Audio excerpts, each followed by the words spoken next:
발등에 불이 떨어지다 라는 표현이 있습니다.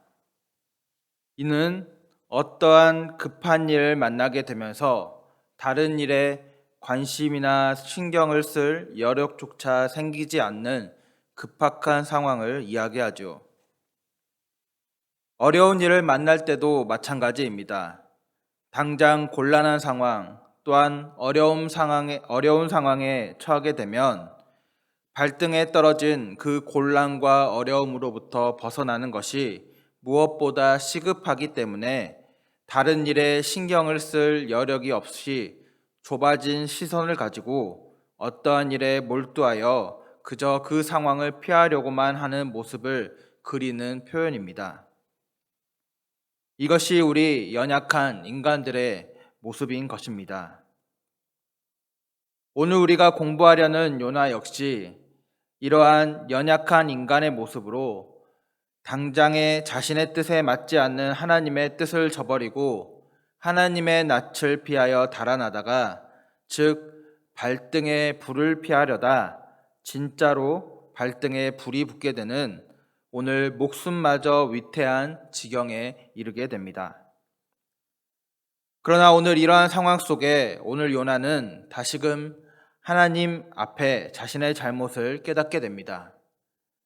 그리고 이제는 당장의 어려움만을 모면하기보다는 오늘 시련 속에 있지만 자신의 사명을 되찾으려는 강렬한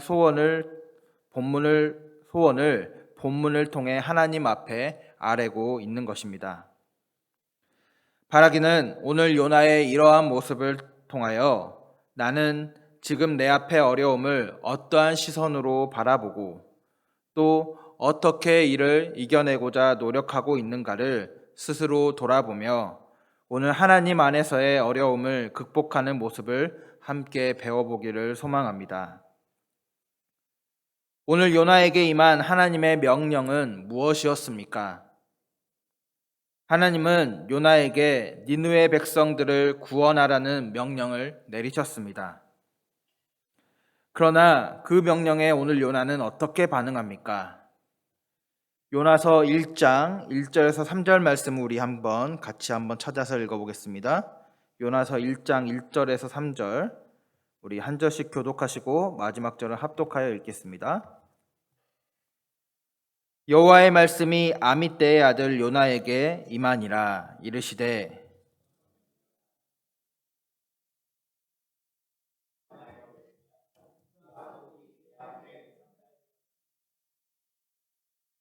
다 같이 읽겠습니다. 그러나 요나가 하나님 얼굴을 피하려고 일어나 다시스로 도망하려 하여 욥바로 내려갔더니 마침 다시스로 가는 배를 만난지라. 여호와의 얼굴을 피하여 그들과 함께 다시스로 가려고 뱃삭을 주고 배에 올랐더라. 아멘. 요나는 하나님의 명령을 자기 스스로의 기준을 가지고 판단하여 불순종하게 됩니다. 요나서 4장의 내용을 보면 오늘 왜 요나가 처음부터 순종하지 않았는가에 대한 마음과 오늘 하나님께서는 그러한 요나와 니느웨 사람들에게 어떠한 마음을 가지고 계신지 잘 알 수가 있죠. 요나는 니느웨 사람들이 구원받을 만한 자격이 없다고 생각했습니다. 왜냐하면 니느웨는 이스라엘과는 적대적인 나라로 오늘 이스라엘을 여러모로 힘들게 했던 원수와 같은 나라였기 때문입니다. 그러나 오늘 하나님은 이러한 니느웨 사람들을 어떻게 생각하십니까? 우리 이번엔 요나서 4장 10절에서 11절 말씀을 함께 찾아보겠습니다. 우리 요나서 마지막 구절인데요. 4장 10절에서 11절 말씀 우리 함께 한 목소리로 읽어보도록 하겠습니다. 시작. 여호와께서 이르시되 내가 수고도 아니하였고 재배도 아니하였고 하룻밤에 났다가 하룻밤에 말라버린 이 박넝쿨을 아꼈거든 하물며 이 큰 성읍 니느웨에는 좌우를 분별하지 못하는 자가 12만 명이요 가축도 많이 있나니 내가 어찌 아끼지 아니하겠느냐 하시니라. 아멘. 하나님은 요나서를 다음과 같은 자신의 말씀으로 마치면서 니느웨에 있는 많은 사람들을 아끼사 그들을 구원하겠다는 하나님의 뜻을 요나에게 말씀하시죠. 이렇듯 하나님의 이러한 마음을 그저 이해하지 못하고 불순종했던 요나가 하나님으로부터 겪은 시련은 무엇이었습니까? 여러분도 잘 아는 것과 같이 큰 물고기의 뱃속에 들어가게 됩니다.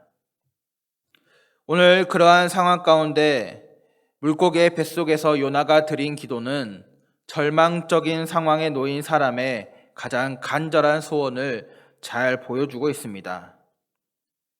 요나가 스스로의 처지를 4절에 주의 목전에서 쫓겨난 것에 비유한 것을 보면 그의 상황이 얼마나 절망적이었는지 잘 드러나고 있죠. 오늘 우리는 요나가 드린 기도 중 4절의 내용을 눈여겨 보아야 합니다. 제가 다시 한번 읽겠습니다. 내가 말하기를 내가 주의 목전에서 쫓겨났을지라도 다시 주의 성전을 바라보겠다 하였나이다. 요나는 비록 죽음과 같은 상황에 놓여 있지만 또한 주의 목전에서 쫓겨난 것과 같은 절망적인 상황에 처해 있지만 그럼에도 불구하고 하나님을 향한 믿음의 끈을 놓지 않고 있었습니다.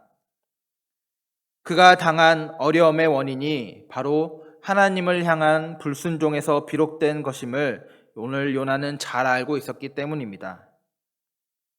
그러게 오늘 요나의 소원은 단지 어려움에서 벗어나는 것에 한정되지 않았습니다.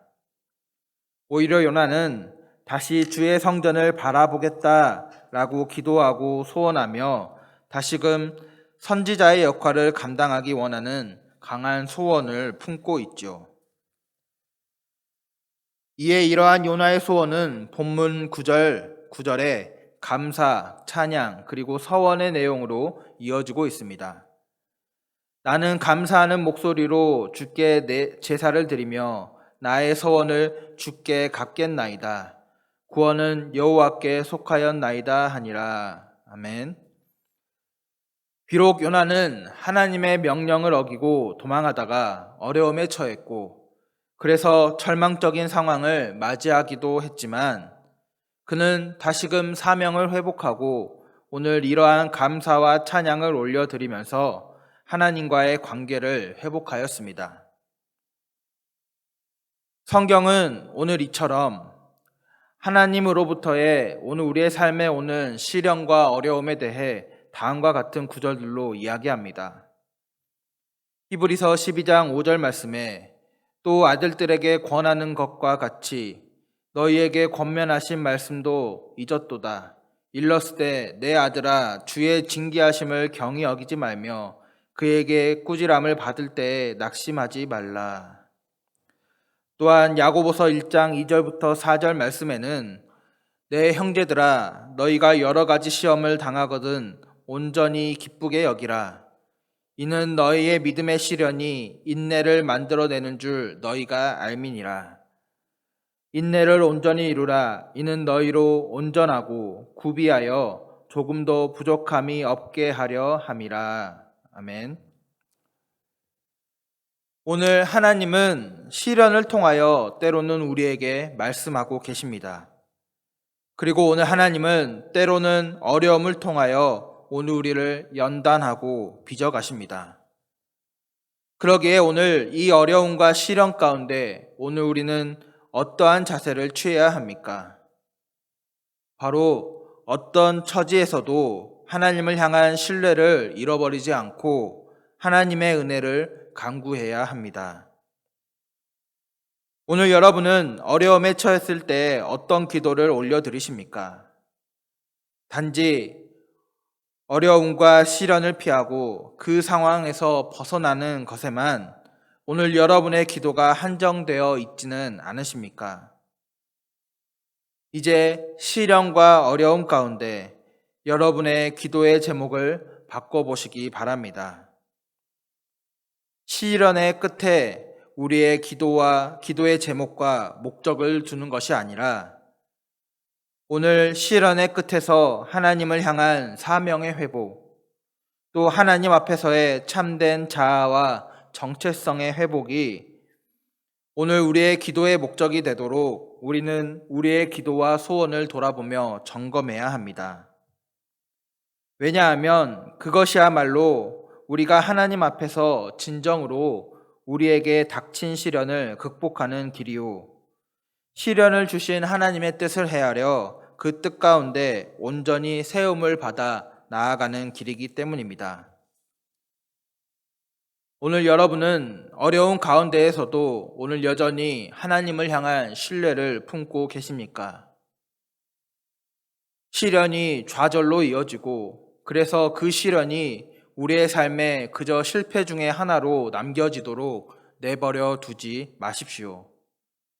오늘 오히려 우리는 이 시련을 단련과 성숙의 기회로 삼아 하나님의 뜻을 알아가고 사명을 이루는 수단으로 삼아야 합니다.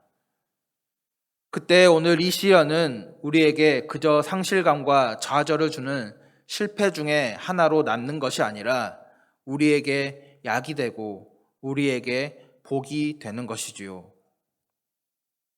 오늘 요나는 하나님을 거역했고 그로 인해 큰 시련을 겪었습니다.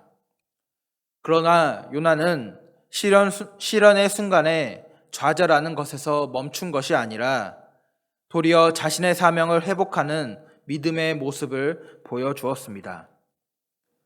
시련 가운데에서도 다시금 성전을 바라보겠다 소원하며 오늘 하나님의 뜻을 다시금 품고자 소망하였습니다.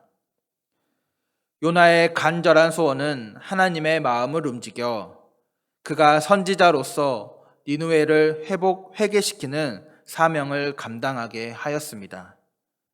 그리고 그는 그 일을 감당하며 하나님의 마음을 더 깊이 알아가게 되었지요. 여러분은 지금 어떠한 상황 가운데 처해 계십니까? 어려움과 시련의 상황 속에 처해 있지는 않으십니까? 혹시 어려움과 시련 속에 걸어가고 계신다면 단지 그 어려움과 시련 속을 벗어난 나의 모습만을 그리는 것이 아니라 어려움과 시련을 극복하고 더욱 성숙할 나의 모습, 또한 하나님 안에서 더욱 굳건한 믿음 가운데 세워져 갈 사명자의 모습을 그려보시기 바랍니다. 오늘 우리가 그 어려움과 시련 속에 오늘 우리를 다시금 사명자로 세워가시고 우리의 정체성을 회복시키시는 그 하나님을 바라보며 나아갈 때에 오늘 하나님은 우리로 그 어려움과 시련 속에서 우리를 성숙하게 하실 것이며 오늘 하나님의 사명을 향한 소원 가운데 오늘 우리를 하나님 뜻에 합한 회복과 구원의 길로 인도하여 가실 것입니다. 바라기는 오늘 우리의 삶에 끊이지 않는 이 시련과 어려움의 존재, 우리가 이것을 단지 우리에게 실패와 패배감을 주는 불편한 것으로 여기지 않으며 오히려 그 시련과 어려움을 통하여 하나님을 향한 신뢰가 회복되고 또 그분을 신뢰하는 가운데 오늘 우리의 사명과 정체성이 회복되는 그러한 은혜를 경험하기를 소망합니다. 시련과 어려움 속에서 하나님의 사명을 위한 하나님 마음에 합한 소원을 품으십시오. 그때 오늘 하나님은 오늘 우리를 하나님의 은혜 가운데 우리를 성숙과 은혜의 자리로 우리를 인도하여 가실 것입니다. 바라기는 그 하나님의 은혜를 더 깊이 경험하는 오늘 우리의 삶이 되기를 주님의 이름으로 축복합니다.